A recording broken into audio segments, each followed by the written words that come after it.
मागच्या काही दिवसापासून स्टॉक मार्केटमध्ये आपल्याला मोठं करेक्शन बघायला मिळालं. या करेक्शनमध्ये येणाऱ्या काळामध्ये कुठल्या सेक्टरमध्ये अपॉर्च्युनिटी आहे, कुठल्या स्टॉकचे फंडामेंटल चांगले आहेत, या व्हिडिओमध्ये बघणार आहेत. नमस्कार, माझं नाव पंकज मुळे.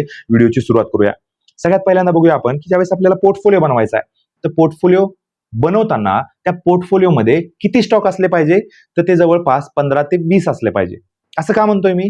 कारण की काही क्लायंटचे बघितलेत मी पोर्टफोलिओ, त्यांच्या पोर्टफोलिओमध्ये जवळपास 60, 70, 80 स्टॉक असतात. तर माझं त्यांना डायरेक्टली म्हणणं आहे की तुम्ही जर एवढं डायव्हर्सिफाईड करत असाल, तर तुम्ही डायरेक्टली म्युच्युअल फंडमध्ये इन्व्हेस्टमेंट स्टार्ट करा. तुम्ही स्टॉकच्या ह्याच्यामध्ये पडू नका. आणि काही काही जणांच्या पोर्टफोलिओमध्ये 4 ते 5 स्टॉक असतात, म्हणजे ओव्हर कॉन्सन्ट्रेटेड असतात. त्यामुळे काय होतं की त्यांची रिटर्न जे आहे आणि रिस्क जे आहे याच्यामध्ये वाढते. त्यामुळे माझं म्हणणं आहे की तुम्ही 15 ते 20 स्टॉकचाच पोर्टफोलिओ बनवा. तेवढ्याच कंपन्या चूज करा आणि त्या पण कशा करा, वेगवेगळ्या सेक्टरच्या, म्हणजे बँकिंग मधल्या काही घ्या, फायनान्स मधल्या काही घ्या, गोल्ड लोन देणाऱ्या, त्यानंतर लाईफ इन्शुरन्सच्या आहे, टेलिकॉम आहे, मोनोपॉलीच्या कंपन्यांची, अशा कंपन्या तुमच्या ह्याच्यामध्ये करा. फार्मा आहे, ज्या ज्या कंपन्यांची हॉस्पिटल चेन आहे, लिकर इंडस्ट्रीमध्ये पण चांगली अपॉर्च्युनिटी आहे. अशा चांगल्या कंपन्या आयटी मध्ये AI कंपन्या आहेत नवीन नवीन, तर अशा कंपन्या तुम्ही चूज करा सगळ्या सेक्टरमधल्या एक एक आणि तुमचा एक पोर्टफोलिओ बनवा. तर आता कशा पद्धतीने करायचंय, माझ्या सगळ्यात आवडतं सेक्टर कुठलं आहे मी तुम्हाला सांगतो. स्टॉक मार्केटमध्ये इन्व्हेस्टमेंट स्टार्ट करताना सगळ्यात महत्वाची गोष्ट काय असते की जी कंपनीमध्ये आपण इन्व्हेस्ट करतोय ना, ती कंपनी खूप दिवस त्याचा बिझनेस चालला पाहिजे आणि त्या कंपनीचा बिझनेस जो आहे, त्या कंपनीचा बिझनेस जो आहे त्याच्यासारखा बिझनेस दुसरी करणारी कंपनी नसली तर खूप चांगलं होईल. म्हणजे ज्या कंपनीची मोनोपॉली आहे, अशा कंपन्यांमध्ये आपण जर इन्व्हेस्टमेंट केली लॉंग टर्मसाठी, तर खूप चांगल्या पद्धतीने आपण वेल्थ क्रिएट करू शकतो. आता बघा, माझी फिलॉसॉफी काय आहे की स्टॉक मार्केटच्या रिलेटेड, फायनान्शियल सेक्टरच्या रिलेटेड ज्या कंपन्या काम करतात ना, अशा कंपन्यांवर माझा फोकस असतो. म्हणजेच काय की आपण समजा स्टॉक मार्केटमध्ये शेअर घेतो, शेअर विकतो, तर कुठं करतो आपण? तर एक्सचेंजेसवर करतो. तर एक्सचेंजेस कुठले? बॉम्बे स्टॉक एक्सचेंज हे एक्सचेंज आहे, याची कंपनी आहे लिस्टेड. तर याच्यामध्ये काय, यांचा बिझनेस काय? NSE आणि BSE, बॉम्बे स्टॉक एक्सचेंज, यांचा बिझनेस मॉडेल काय? या दोनच एक्सचेंजेस आहेत, इथंच बाय आणि सेलिंग होते. तिसरं कोणाला परमिशन आहे का? तर कुणीही नाहीये. MCX आहे फक्त, कमोडिटीमध्ये करतं. तर हे MCX, BSE, त्याच्यानंतर NSEचा येणाऱ्या काळामध्ये स्टॉक येणार आहे. तर तुम्ही यांची जर रिटर्न बघितले मागच्या काही दिवसामध्ये, मागच्या काही वर्षामध्ये, तर खूप चांगल्या पद्धतीनं यांनी रिटर्न दिलेले आहेत. त्याच्यानंतर दुसरा बघा की जे आपण स्टॉक बाय करतो, ते स्टॉक कुठं स्टोअर होतात? ते डिपॉझिटरीकडे स्टोअर होतात. म्हणजेच काय? CDSL आणि NSDL. याच्यामध्ये तिसरं कोण आहे का? तर कोणीही नाहीये. म्हणजे यांची मोनोपॉली आहे.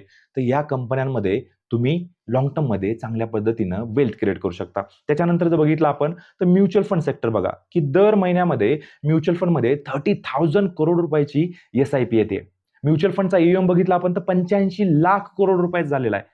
त्यामुळे म्युच्युअल फंडमध्ये येणाऱ्या काळामध्ये अपॉर्च्युनिटी आहे, पण म्युच्युअल फंड हँडल करणाऱ्या ज्या कंपन्या आहेत, यांच्यामध्ये जर आपण आता इन्व्हेस्टमेंट केली, तर आपल्याला लॉंग टर्म मध्ये चांगला फायदा होऊ शकतो. जसं बघायला गेलं की HDFC AMC आहे, त्याच्यानंतर निपॉन AMC आहे, UTI AMC आहे.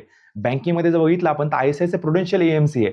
आता येणाऱ्या काळामध्ये SBI AMCचा IPO येणार आहे. तर अशा पद्धतीचे जे स्टॉक तुमच्या पोर्टफोलिओमध्ये तुम्ही ऍड केले, यांचा बिझनेस सस्टेनेबल आहे. म्हणजेच काय की स्टॉक मार्केट क्रॅश जरी झालं किंवा स्टॉक मार्केटनी चांगलं जरी परफॉर्म केलं, तर या कंपन्यांना पैसे मिळणार आहेत. प्रत्येक क्वार्टरमध्ये यांचे मार्जिन्स कमी असतात, पण प्रत्येक क्वार्टरमध्ये या कंपन्या प्रॉफिट कमवणार आहेत, जोपर्यंत स्टॉक मार्केट आहे तोपर्यंत. त्याच्यानंतर जर बघितलं आपण की ज्या ब्रोकर कंपन्या आहेत, जसं की आपण ज्या एंजल वन आहे म्हणा, किंवा येणाऱ्या काळामध्ये झिरोदाचा IPO येऊ शकतो, ग्रो आहे.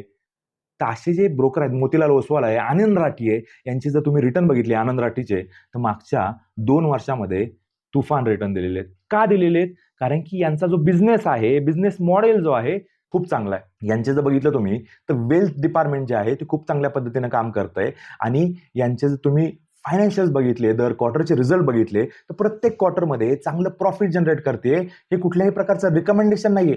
तुम्ही एक एक्झाम्पल म्हणून याच्याकडे बघा की अशा पद्धतीनं की मार्केट कुठल्याही कंडिशनमध्ये असो, वर जाऊ किंवा खाली येऊ, हे ब्रोकर लोक जे आहेत, हे याच्यामध्ये पैसे कमवत असतात.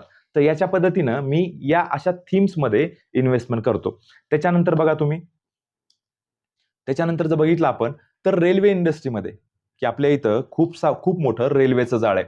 तर या रेल्वेमध्ये IRCTC जर बघितलं, ती हिची मोनोपॉली आहे. तर या IRCTC स्टॉक जर बघितलं आपण, तर एकाच महिन्यामध्ये IRCTCने मागच्या काही दिवसाआधी जवळपास 85% रिटर्न दिलं होतं एकाच महिन्यामध्ये. आणि त्याच्यानंतर स्प्लिट झाला, त्याच्यानंतर खूप त्याची आता सध्या प्राइस खाली आलेली आहे. पण आपण जर बघितलं याचे फंडामेंटल चांगले आहेत आणि याची मोनोपॉली आहे. त्यामुळं अशा कंपन्यांना तुम्ही गृहीत धरू शकता. त्यानंतर आपण जर डीमार्टचं, मी मगाशी बोललो की तर डीमार्टबद्दल बोलायला गेलं तर डीमार्टचा बिझनेस मॉडेल जो आहे तो खूप चांगला आहे. म्हणजे 2 डीमार्टच्या स्टोअरपासनं आज जर बघितलं तर जवळपास 300 डीमार्टच्या स्टोअरपर्यंत ते गेलेले आहेत. एकदम बिझनेस चांगला आहे, मार्जिन्स कमी आहेत, पण खूप चांगल्या पद्धतीनं प्रत्येक क्वार्टरला रिझल्ट डिक्लेअर करतायत. त्यामुळे या कंपनीमध्ये पण तुम्ही लाँग टर्मसाठी चांगली इन्व्हेस्टमेंट करू शकता. आता त्याच्यानंतर जर बघितलं आपण तर लिकर इंडस्ट्री आहे. लिकर इंडस्ट्रीमध्ये जर बघितलं तर रेडिको खेतान आहे. इंडियामध्ये जर बघितलं तर 20% इयर ऑन इयर लिकर इंडस्ट्रीचा ग्रोथ आहे.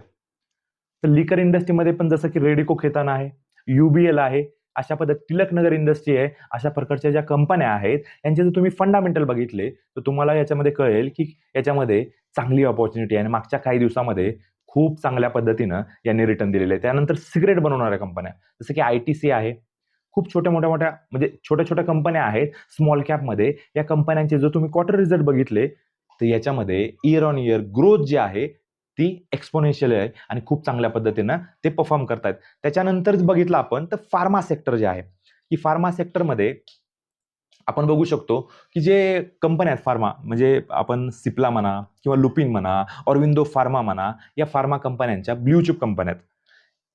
नेक्स्ट जर बघितलं आपण तर मॅनकाइंड फार्मा, ही मागच्या 2 वर्षामध्ये तिचा आयपीओ आला होता आणि खूप चांगल्या पद्धतीने तिने रिटर्न जनरेट केलेलं आहे. याचा जर आपण क्वार्टर रिझल्ट बघितले तर खूप चांगल्या पद्धतीनं मॅनकाइंड फार्मा सुद्धा परफॉर्म करते. आणि मला फार्मा सेक्टरमधली आवडती थीम कुठली आहे तर फार्मामध्ये काय आहे, की येणाऱ्या काळामध्ये तर अपॉर्च्युनिटी राहणारच आहे. पण फार्मा सेक्टरमध्ये ज्या हॉस्पिटल चेनवाल्या ज्या कंपन्या आहेत, जसं की अपोलो हॉस्पिटल आहे, त्याच्यानंतर ॲस्टेडियम हेल्थ केअर आहे, नारायण हृदयालय यासारख्या ज्या कंपन्या आहेत यांचे मल्टिपल हॉस्पिटल चेन आहे. तुम्ही गुगलवर जर टाकल्या ना की हॉस्पिटल चेनवाल्या ज्या कंपन्या आहेत तर यांचं जर तुम्ही बघितलं मागच्या 5 वर्षामध्ये रिटर्न जर बघितले तर तुम्हाला आश्चर्याचा धक्का बसेल. खूप चांगल्या पद्धतीनं इयर ऑन इयर ग्रोथ या कंपन्या करतायत. खूप चांगले रिटर्न आहेत त्यांचे.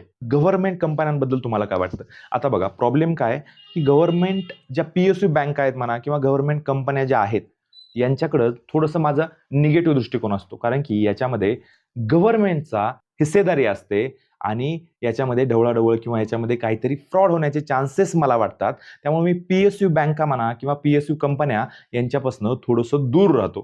त्यातल्या त्यात जर बघायला गेलं आपण तर पीएफसी आहे, त्याच्यानंतर मोठी बँक बघायला गेलं तर एसबीआय आहे. अशा पद्धतीनं आपण या पीएसयू मध्ये काही काही चांगल्या आहेत, पण जास्तीत जास्त तुम्ही पीएसयू पासून दूरच राहिलं पाहिजे गव्हर्नमेंट कंपन्यांपासून. काही सोलार सेक्टरचे काही स्टॉक आहेत की जसं की बघायला गेलं की येणाऱ्या काळामध्ये सोलारमध्ये चांगली अपॉर्च्युनिटी आहे. एनर्जी सेक्टर जे आहे याच्यामध्ये मला पोटेन्शियल वाटतंय. जसं की बघायला गेलं आपण की टोरंट पॉवर आहे, ही खूप चांगली कंपनी आहे. याचे फंडामेंटल पण खूप चांगले आहेत. त्याच्यानंतर आपण टाटा पॉवरकडे पण लक्ष देऊ शकतो. तर अशा पद्धतीनं तुम्ही याच्यामध्ये रिसर्च करून चांगल्या कंपन्या तुम्ही याच्यातनं बाय करू शकता. त्याच्यानंतर जर बघायला गेलं की अदानी ग्रुपबद्दल तुमचं काय म्हणणं आहे? तर मला काय वाटतं की अदानी ग्रुप जो आहे, तर अदानीचा प्रॉब्लेम काय आहे की प्रत्येक 4 ते 5 महिन्यामध्ये म्हणजे 2-3 महिन्यामध्येच पकडा की काही ना काहीतरी फ्रॉडचे यांच्यावर आरोप लागले जातात. त्यामुळं माझं तर सध्या असं म्हणणं आहे की तुम्ही अदानीच्या स्टॉकपासून दूर राहिलं पाहिजे. आणि त्यातल्या त्यात जर तुम्ही म्युच्युअल फंडमध्ये इन्व्हेस्टमेंट करत असाल तर म्युच्युअल फंडमध्ये पण क्वांट म्युच्युअल फंड जे आहे, क्वांट एएमसी आहे, या क्वांट एएमसीचं पण जास्तीत जास्त एक्सपोजर जे आहे ते अदानी ग्रुपच्या स्टॉकमध्ये. त्यामुळे क्वांटच्या पण फंडपासून आपण दूर राहिलं पाहिजे.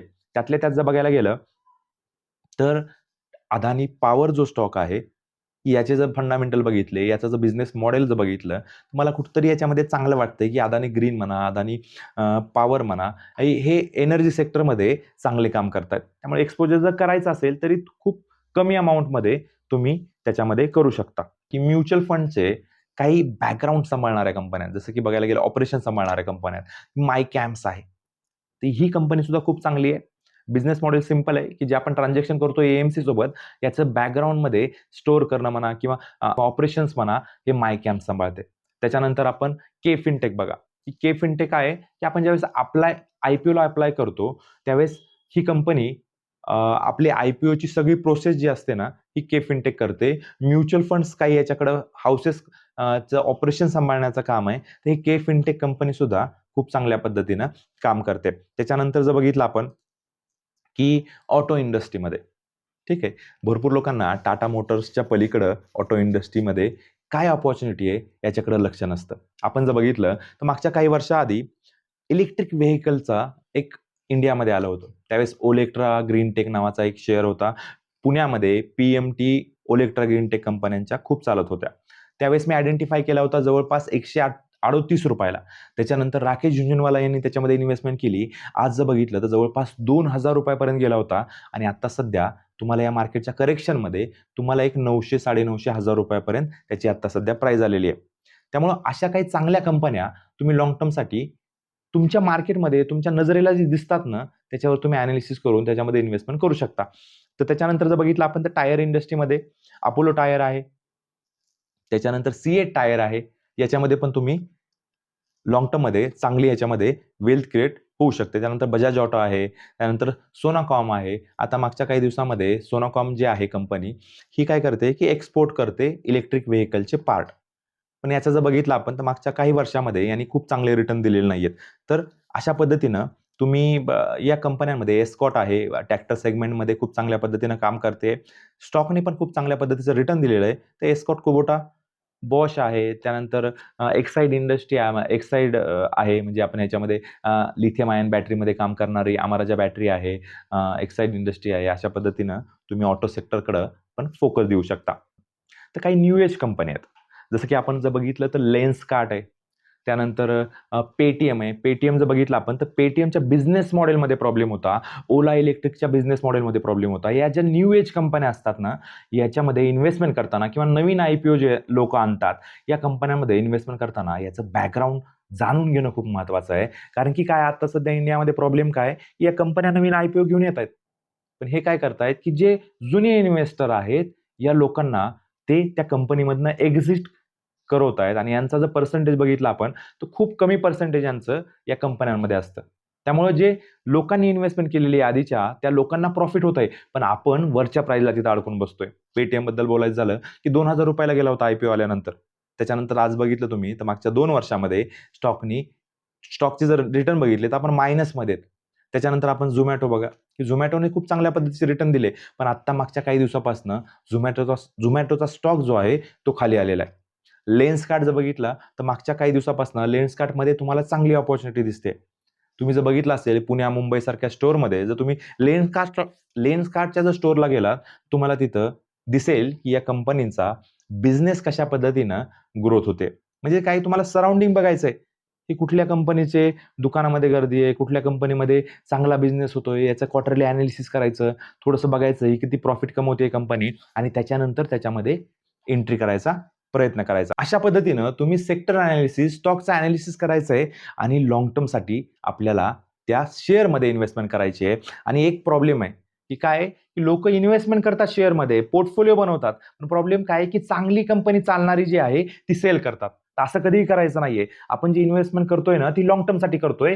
15-20 कंपन्या ज्यावेळेस आपण बाय करतोय, त्यातल्या 15-20 चालणार नाहीयेत. त्यातल्या खूप कंपन्या म्हणजे जर जवळपास 3 ते 4 कंपन्याच तुम्हाला एक्स्ट्राऑर्डिनरी परफॉर्मन्स करणारे, चांगले रिटर्न देणार आहेत तुम्हाला.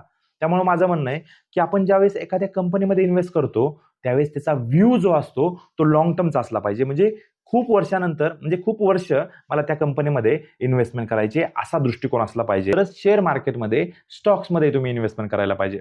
त्याच्यानंतरचा राहिला प्रश्न, की सर मला हे क्वार्टर रिझल्ट बघायचे नाहीयेत, मला कुठल्याही स्टॉकमध्ये इन्व्हेस्टमेंट करायची नाहीये, मला हे कुठानेच नकोयत. तर त्यांच्यासाठी सगळ्यात चांगला ऑप्शन जर बघितला, तर म्युच्युअल फंडमध्ये फोकस कॅटेगरी आहे. फोकस कॅटेगरीमध्ये काय आहे, की जवळपास 20-25 स्टॉक असतो. तर या फोकस कॅटेगरीमधले 20-25 स्टॉक हे फंड मॅनेजरनी चूज केलेले असतात. या स्टॉकचा पोर्टफोलिओ आपल्याला Googleवर मिळतो. तो पोर्टफोलिओ बघायचा, की फंड मॅनेजरने कुठल्या-कुठल्या स्टॉकमध्ये बाय केलेले. त्याच्याच पद्धतीनं तोच पोर्टफोलिओ आपण डायरेक्ट इकडे स्टॉक जशास तसे उचलायचे. किंवा आपण असं करू शकतो, की डायरेक्टली आपण फोकस कॅटेगरीच्या म्युच्युअल फंड्समध्ये इन्व्हेस्टमेंट करू शकतो. फ्लेक्झी कॅप म्युच्युअल फंडची कॅटेगरी खूप चांगली आहे. याच्यामध्ये पण फंड मॅनेजरला कुठल्याही पद्धतीचं बंधन नाहीये. Small cap, mid cap, large cap कुठल्याही सेक्टरमध्ये तो कितीही इन्व्हेस्टमेंट करू शकतो. त्यामुळे फ्लेक्झी कॅप कॅटेगरीचे म्युच्युअल फंड्स सुद्धा खूप चांगल्या पद्धतीने परफॉर्म करतात. त्यामुळे माझं म्हणणं आहे की लॉंग टर्ममध्ये वेल्थ क्रिएट करायची असेल तर तुमच्यामध्ये पेशन्स असणं खूप गरजेचं आहे. तुम्ही दरवेळेस तुम्हाला त्याच्यामध्ये इन्व्हेस्टमेंट करणं गरजेचं आहे. तुम्हाला लॉंग टर्ममध्ये चांगले पैसे कमवण्यापासून कोणीही रोखू शकत नाही. व्हिडिओमध्ये मी ज्या स्टॉकची, ज्या सेक्टरची नावं घेतलेली आहेत ते फक्त एक्झाम्पलसाठी घेतलेले आहेत, एज्युकेशन पर्पजसाठी घेतलेले आहेत. जेव्हा केव्हाही तुम्हाला इन्व्हेस्टमेंट करायचे तुमच्या फायनान्शियल एक्सपर्टचा सल्ला घेणं खूप महत्वाचं आहे. ज्यांना म्युच्युअल फंडमध्ये इन्व्हेस्टमेंट करायचे त्यांनी या दिलेल्या नंबरवर कॉल आणि SMS करू शकतात. अशाच नॉलेजेबल कॉन्टेंटसाठी चॅनलला जरूर सबस्क्राईब करा. तुमच्या मित्र परिवाराला हा व्हिडिओ नक्की शेअर करा. धन्यवाद.